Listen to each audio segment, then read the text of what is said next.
اگر آپ ایک مسلم ہیں تو آپ کو یہ بات ضرور جاننی چاہیے کہ آپ ایمان کے کس حصے پر ہیں، یعنی آپ کا لیول آف ایمان کیا ہے۔ ایمان کے 7 درجے ہیں۔ زبیری کہتے ہیں میں نے امام جعفر صادق سے پوچھا کہ مولا ایمان کے کتنے درجے ہیں، تو آپ نے بتایا پہلا درجہ یہ ہے کہ صرف زبان سے اللہ کی الوہیت اور پیغمبر کی رسالت کا اقرار کیا جائے۔ اس طرح سمجھ لیں کہ کلمہ پڑھ لینا محض ایمان کا پہلا درجہ ہوتا ہے۔ دوسرا درجہ یہ ہے کہ زبان سے اقرار کے ساتھ ساتھ دل سے بھی اس بات پہ یقین رکھیں۔ تیسرا لیول یہ ہے کہ صرف اور صرف زبان سے کہہ دینا یا دل سے یقین کرنا کافی نہیں ہے، بلکہ جو اسلام کی ضروری چیزیں ہیں مثلا نماز، روزہ، حج، ان کو بجا لانا بھی ضروری ہے، یعنی عمل کیا جائے۔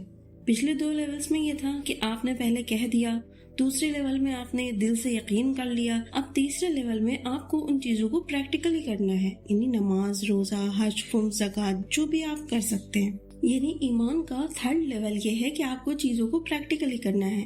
ایمان کا 4تھا مرتبہ یعنی 4th لیول یہ ہے کہ آپ تمام واجبات کو بجا لائیں، یعنی کہ جو جو چیزیں خدا نے واجب کی ہیں آپ انہیں پورا کریں، اور جو حرام کیا ہے خدا نے ان سے پرہیز کریں۔ ایمان کا 5واں لیول یہ ہے کہ آپ نے واجبات کو انجام دیا، محرمات کو ترک کیا 4th لیول میں۔ اب 5th لیول میں آپ کو مستحبات کو بھی ادا کرنا ہے، یعنی 5th لیول پہ آپ تب پہنچیں گے ایمان کے جب آپ واجبات کے ساتھ ساتھ مستحبات بھی ادا کرنے لگیں۔ یعنی ایمان کا 5th لیول یہ ہے کہ آپ واجبات کے ساتھ ساتھ مستحبات بھی ادا کرنے لگیں اور محرمات کے ساتھ ساتھ یعنی جو چیزیں حرام ہیں ان کے ساتھ ساتھ جو چیزیں مکروہ ہیں ان سے بھی پرہیز کرنے لگیں۔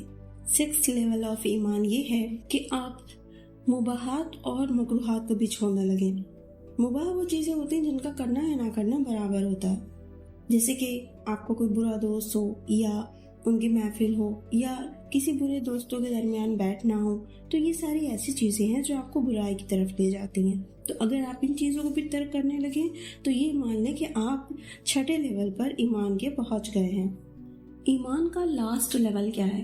امام نے اکمل الایمان سے تعبیر کیا، یعنی جس کو امام نے کہا ہے یہ بالکل کامل ترین ایمان ہے۔ وہ کون سا لیول ہے؟ وہ لیول یہ ہے کہ آپ زیادہ بات کرنے کو ترک کریں، سوچ سمجھ کے بولنے لگیں، یعنی کہ اس طرح آپ سوچیں کہ کہیں زیادہ بولنے سے کوئی جھوٹی بات نہ نکل جائے، کسی کی کوئی غیبت نہ ہو جائے۔